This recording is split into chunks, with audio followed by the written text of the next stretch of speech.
Hello, my name is Jeff. This is Castle Tutelage, your 2A Self-Defense Law Network.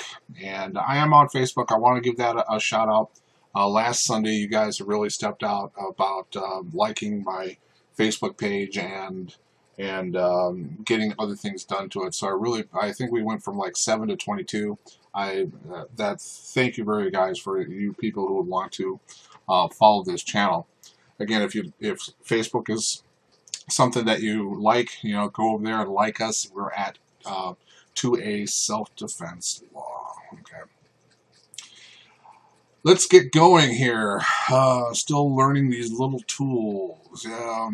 Again, I want to go over this general description of self-defense. I did correct a spelling error right here reasonably. That's one of my weaknesses is I already know what I'm saying, and sometimes I don't read the entire word, and something at the end may be forgotten. So I really do appreciate anybody who critiques my English skills. Okay. I want you guys to really understand and take this in before we get going here. A person who is without fault may use force, including deadly force, to defend against what they reasonably fear is an imminent unlawful threat of death or great bodily harm, provided there is no reasonable alternative to avoid it. When you boil down self-defense, and this is included in all 50 states, what we just said here, I will say that in specific situations, the state will remove one of those requirements altogether, in whole or in part, but that is kind of rabbit hole stuff, okay?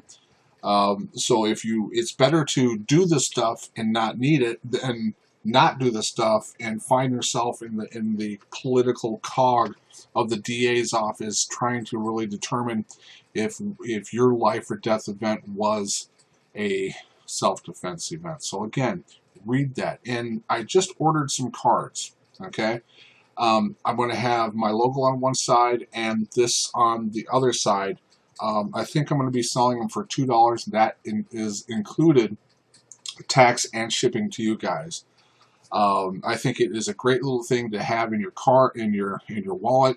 Take it out and review it about once a month or so and understand what those ideas are saying. Okay, right now we're going to be dealing with the 8 common issues in self-defense claims.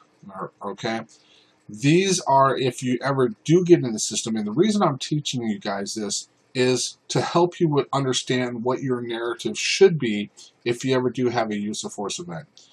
Your narrative is going to be very important. It's going to be you against somebody else. Okay, and once that happens, you're going to get people who are safe in their office, who probably have never had a use of force event, are going to determine or try to determine what is going on in your head. Okay, mindset. The first thing that they're going to be doing is they're going to try to understand what the shooter was thinking. They don't really care if it's self-defense or not right now, but the most important thing is what the shooter is thinking. They're going to go on 2 paths.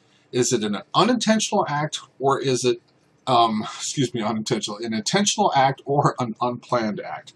Meaning, did you mean to pull the trigger, or was it some kind of unplanned event? And I'm going to be talking about that a little bit more. But what they want to do is, did the shooter have an evil intent to execute somebody? They have to determine that because they weren't there.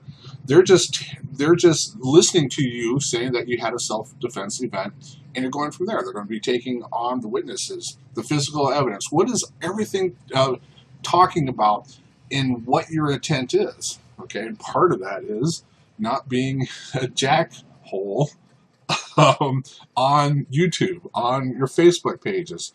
They're going to be talking to your neighbors and your friends and family. And if they say you're a douchehole, it's going to represent of who you are, and they're going to take a little bit more look at it. So did you have an evil intent? Was this just a murder outright, and now you're claiming self-defense? Was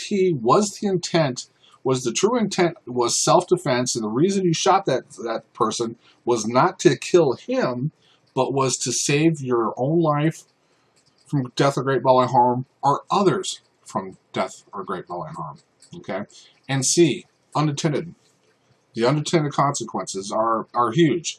This is the reason why I have so many videos on trigger weights. You do a trigger, you change the trigger on your Glock, because no one likes the Glock triggers, but they love Glock, so they changed everything on them, and eventually it's no longer a Glock anymore. But digress, a squirrel moment. Let's go back. You change the trigger to a lighter pull weight.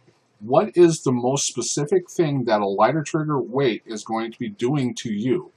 If you have an adrenaline dump in your body, sending something down range is more likely than a heavier pull trigger to happen.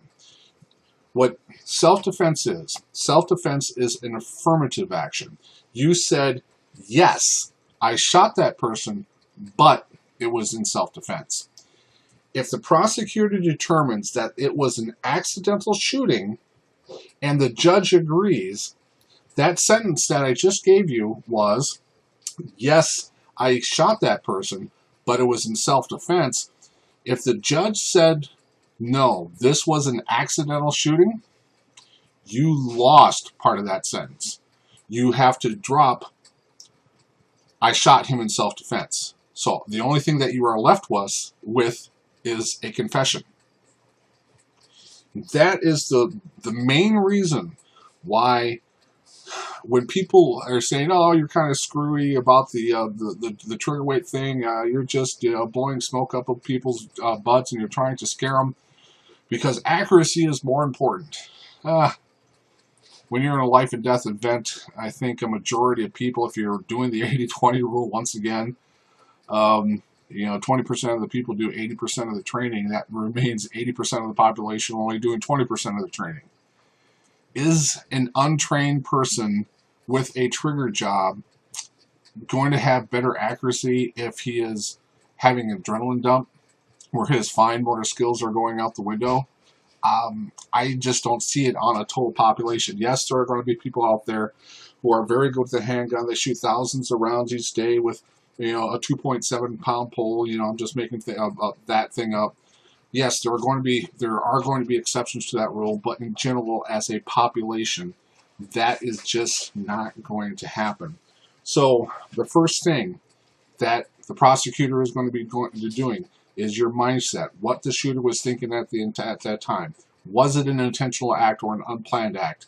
And if it was an unplanned shooting, they go down one course. If it was an intentional act of you pulling that trigger to save yourself from death or great bodily harm or others, they go down that one. Or they want to see if this was an execution in some fashion. Okay? That is what is going to be happening in the first few moments of the prosecution actually looking at your case. Is this going to be a case or not? Again, I want to thank everybody for liking and subscribing to the Facebook page. If you're into that, I'm going to be getting a little bit more interactive at 2A Self-Defense. I mentioned about these cards, like I told you before. It's going to have this logo that you see right now. Come on, thing. It's going to have that logo like you see before, and it's going to have this sentence, and it will have a reference there of where I got that sentence, and it will also have my website. 2A selfdefenselaw.com is it's a mess right now. Don't go to it. It's a work in progress. So hopefully in the next month or so I'll have those cards out. I'm planning on selling them for $1 each. That includes tax and shipping, and $3 for 2 of them. So you can give it to your best friend, your loved one, or whomever, because that paragraph, if you don't understand what this paragraph is saying, innocence, eminence, proportionality, avoidance, and reasonableness, and the information around those 5 legal theories, requirements, if you will, you need to look at law a little bit more carefully. You need to know exactly what you're doing with that gun. Okay. My name is Jeff. This is Castle Tools, your 2A Self-Defense Law Network. I hope this helped.